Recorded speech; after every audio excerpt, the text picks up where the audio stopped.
Okay, welcome everybody. In this video, I'm going to be explaining my thoughts and my advice, if I could give an advice to my younger self who is very inexperienced or maybe just heard about ayahuasca and is interested of working with ayahuasca or trying it out.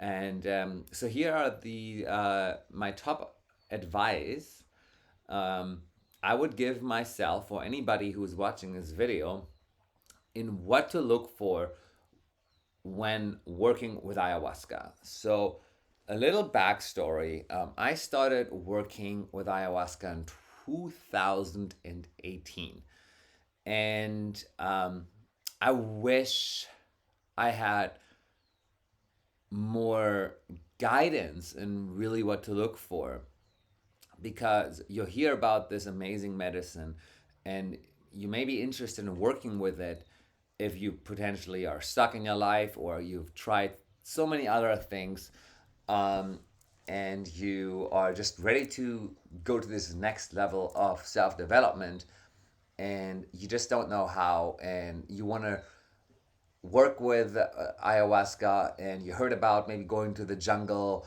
and X, Y, and Z. So here's my best advice I can give to anybody who's interested in that. So first of all, um, ayahuasca is a very sacred medicine, and therefore, whoever you're going to be working with, you essentially trust them completely and give them access to everything in your human psyche, in your trauma, in your memories, in your spirit. You open your heart, and therefore you allow people to enter that, because when you are new to this and you sit with somebody who is more experienced, you have to understand they have a lot more knowledge and are able to navigate that realm a lot better than you are. And it could be quite tricky if you don't feel comfortable working with that person, or you just don't know anything about them, right? Why would you trust them with your life, with your spirit, with your pure connection? Because you might be this powerful being, but this person you're working with, while they sound really interesting and they sound like they know what they're talking about, it doesn't necessarily mean they have the purest intention. So here's my advice: number one, at least know 5 to 10 people who facilitate ayahuasca. um, Secondly, um, it is very important to know, and this is where your inner guidance, your intuition comes in, to how pure they are. Like, how pure are they connected to the divine, to the light? Are they happy?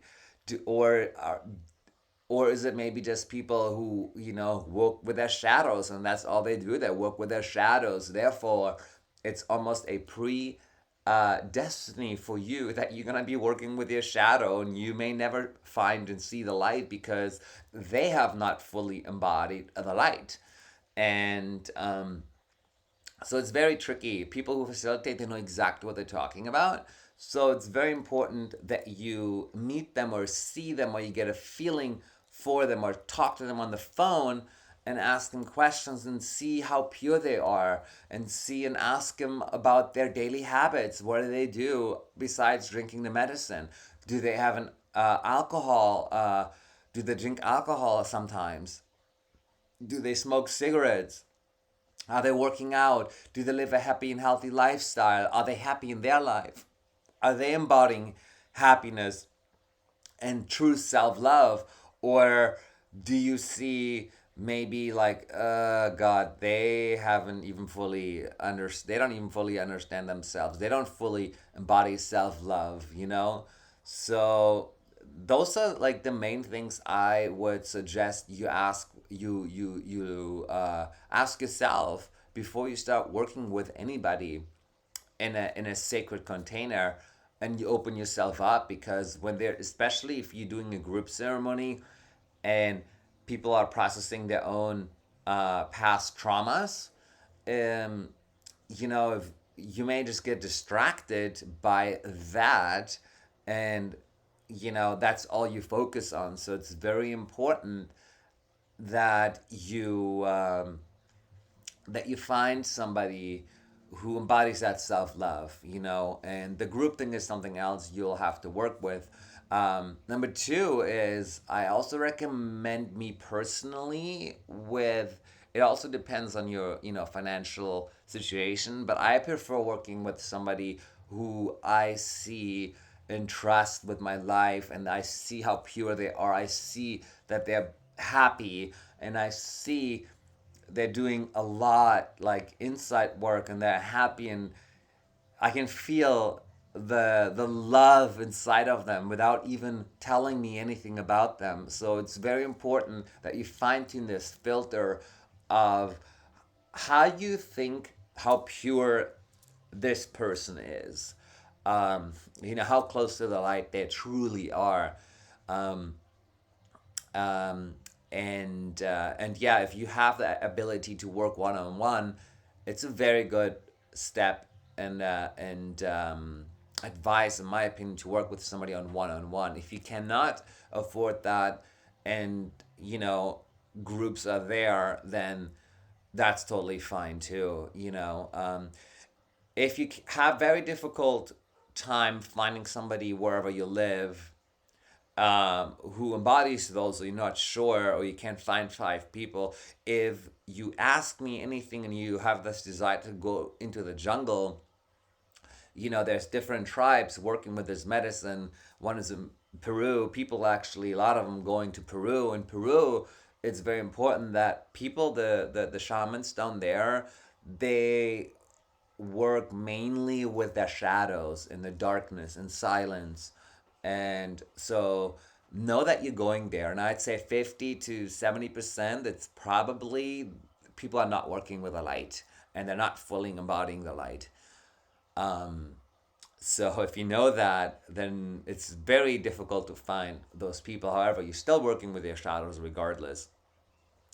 Um, and that would not be my recommendation for people to truly work with the light, because if you ask me and you want to go into the jungle, I would suggest going to Brazil. And there's a tribe or two villages I have met before, and they are just mainly just working with the light, and they're hardly going into their shadows. So you will have a better experience working with that, regardless, and still a lot of purging involved, but an overall better experience. And that tribe is the Huni Queen tribe, or the Yawa Nawa, and people. And it's a small village, and one guy I know, his name is Iskukwa, and he's on Instagram, and they facilitate retreats as well. So if you look there, you will be in generally in good hands, and you can build from there, and have your experiences there with them, and you're in relatively good hands.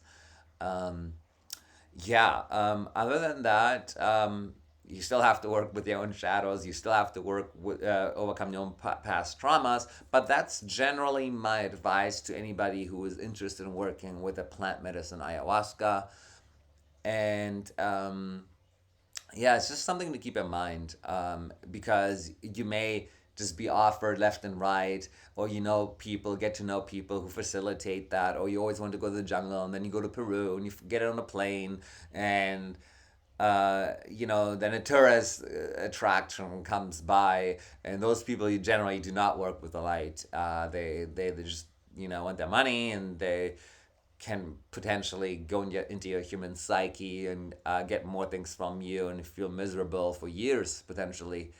So it's very important that you get to know a lot more people facilitating, at least five, ideally 10, and see how close people are to the light.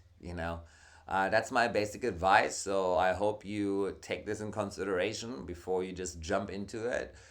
And and just blindly work with people, somebody you know, or you know someone you trust, and they recommend someone to you. It doesn't necessarily mean that way. It's just based on their best knowledge, right? They're trying to give you advice, but it's a very tricky situation. It's because people know people who facilitate doesn't necessarily mean you're getting the best of the best or the purest. It's all about the purity, the light, the love, how much people truly embody the love and the light. And that's something very important to keep in mind. So I hope this video helped you a little bit, who's interested in working with this medicine as a little guidance structure overall. And I wish you, whoever you are, the very best on your journey. And remember, it's not an easy process. You will be changing your life completely. And let's put it that way, whatever you're going through, know that there's light at the end of the tunnel. If you have not seen or felt the light yet, be ready, because the light and the love is waiting for you. Have a good day. Peace.